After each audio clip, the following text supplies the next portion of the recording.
Good afternoon, students, parents, and other interested community members.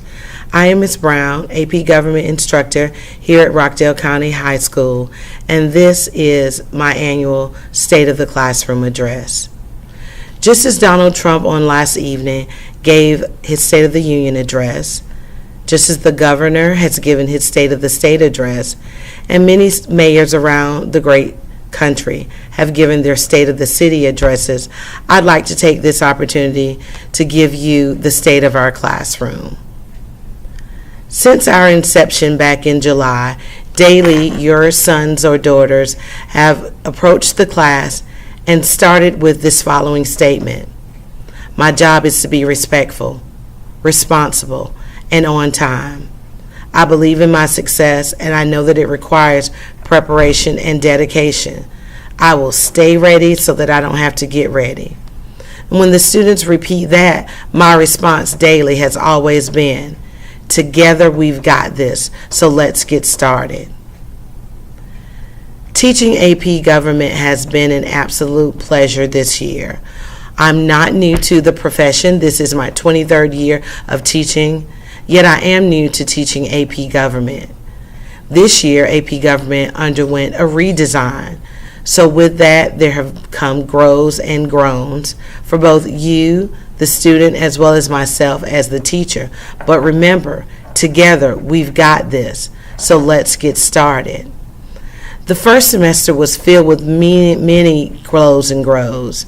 Because your perspective is always valued, I ask you, the students, to tell me about the glows and grows you had for me as your educator. I'll get to those in a few moments. But I'd like to start out by giving some glows and grows that I noticed as the teacher in the class. Several students ended up the first semester with an A average. To be more specific, 54 of the 163 students that I serve ended with an average of a 90 or better. That deserves a round of applause. Congratulations to each of you. Your names will be displayed on my wall of fame that will be created in the classroom, and a token of congratulations is on its way.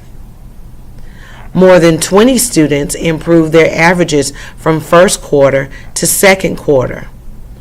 With the complexity of the course and the rigor required, many had to do some serious adjustments to their study habits. I applaud the many of you who have stepped up your game in those areas. You too are to be applauded. The growth I've seen in many of you since July has been overwhelming. I don't take it lightly. Approaching so many new things at one time can be a bit much. Transitioning to a new school, with new friends, with new teachers, with new responsibilities, with new deadlines, along with the many opportunities that you expose yourself to outside of the classroom, sometimes can be overwhelming. To add on top of that, taking an AP course for many of you has been a daunting task. But you've stayed the course. I say keep it up. The glows you shared regarding me were centered around my warm personality, my willingness to help others, my enthusiasm for the job, and the variety of engaging lessons that I came up with. The list does go on. But what I'd like to focus on today, though, however, is the areas that you, my students, my constituents, saw or felt that there was a need for me to grow in.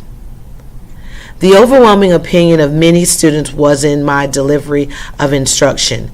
Many reviews said that I did not provide enough assistance or support. Some said that I was too critical of the note-taking practices, that I focused on the style of the note-taking, the Cornell notes, the underlining, the highlighting, the marking of the text, the organization of the notebook. Many of you asked for more direct instruction in the form of PowerPoints and lectures, while many of you felt like I actually talked too much. What I learned from your grows and glows is that I have the luxury, the privilege, the pleasure of teaching a variety of learners. I'm here to serve. I'm here to help.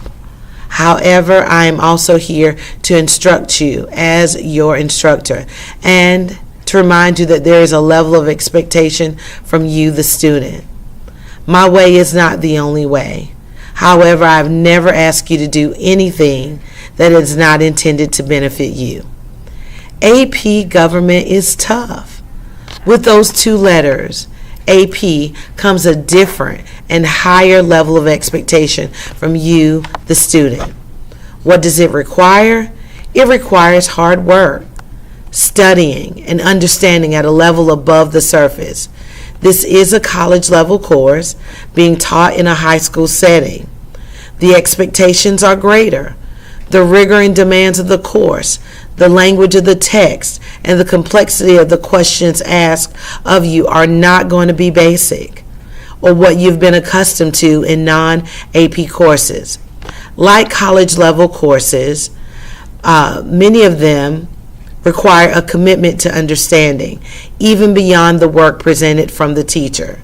This means the elevated task of thinking critically, analyzing text, and research of the material presented. Here, we go beyond memorization and are an application course as well. Though history is often assumed to be, this course is not simply a fact recall experience. It requires you to use what you know about topics, situations, rules, decisions. Use them to defend and support your responses to questions asked with fact-specific support.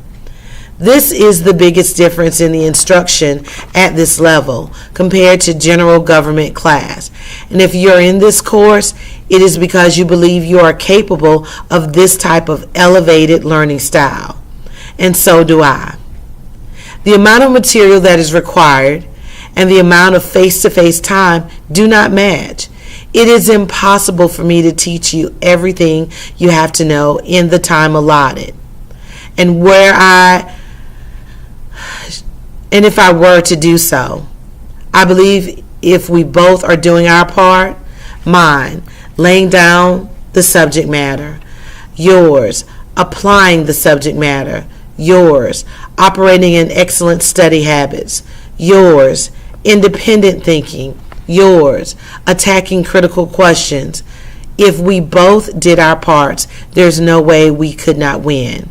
If you're not spending time outside of class researching and digging deeper into what you've experienced in class, you will not be ready for mastery. But you can be. I want this. This is a partnership between student, teacher, and parent. And remember, together, we've got this. Together. So when I provide handouts, notes, links, and other tools, it is with the expectation that it will help you, understand on a deeper level. Many are struggling with showing me evidence of understanding. Understanding goes beyond facts and seeks historical reasoning and meaning. It allows us to have the if-then, so-what conversation about the topics. Digging deep into the content is the necessary work. Digging deep means a genuine effort to even the basic level of work. I can't ask you to defend your view of redistricting and race if you don't know what it is or the history behind it. I can't ask you to explain Republicans' or Democrats' position on health care if you don't know what it is. I can't ask you about legislation on opioid addiction or the crisis that we have there if you have no idea that it even exists. We can't discuss government shutdown and its ramifications if you don't even understand the economy and how it works.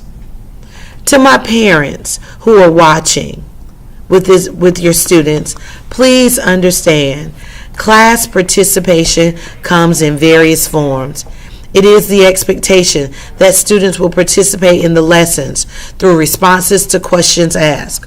On several occasions, I've asked questions, and the response has been dead silence in the room. It is at this point in the lesson that feedback is the expectation. Why? because response is the indicator of understanding. When I check your students' notebooks, when I check for feedback, when I check for evidence of understanding, and there's nothing there, it leaves me bewildered and frustrated. This is not an easy course. The level of understanding that is required is not, once again, at the surface level. If our students can't tell me, nor show me that they understand, I am at a loss for how to move forward. On It's Learning, I've created a way for students to keep up with what they're missing when and if they have to be absent from class. It's a page entitled What's Going On. Daily, I post the agendas from the day, and this is done in an effort to keep students aware and up to speed on all valuable instruction given while they may be absent from the course. I beg of you to ask your child to take a look at that page so that you can see how our class runs on a daily basis. As a community, inspired to grow and develop our knowledge beyond the surface, it is important that we move forward in this. How? Together. Parent, student, and yes, me, the teacher. I'll continue to support your learning. I'll continue to look for ways to improve my delivery of instruction. But what do I need from you, the student? I need your commitment to the work. I need your willingness to go beyond the information that I give you to deepen your understanding. I need you to commit to studying the material, to engaging in the lesson, and to being present in the instruction. Simply put, I need you. Some of you have signed up for the AP exam at the end of the semester, and in an effort to make sure that you are as ready as possible, I will be holding after-school AP exam study sessions. In those sessions, I will definitely focus on FRQs. I will definitely focus on strategies to attack the multiple choice questions, as well as the many other formats that will be presented on the AP exam. But what I'd like for each of you to do, especially those who have signed up to take the AP exam, I'd like to strongly encourage you to order the AMSCO Government and Politics book by David Wolford. It will greatly increase your opportunities for success in this class and on the exam. Parents, thank you again for the opportunity. You could have chosen a different path for your child, but you gave this course and me a chance. Any gaps in delivery and explanation that are brought to my attention, I will address. Please feel free to reach out to me via Remind or by email. Our time together is valuable, and with the complexity of the coursework and the preparation required for them to be successful, it requires their complete attention. Please remind your child of the policy regarding headphones and cell phones in the classroom. It is the expectation that they are out of sight and out of use unless instructed. We are a one-to-one district, so it is the expectation that the devices are used instead of the phones. I look forward to ending the year strong. I look forward to continued improvement of myself as your child's instructor. I look forward to the continued improvement of you as a student.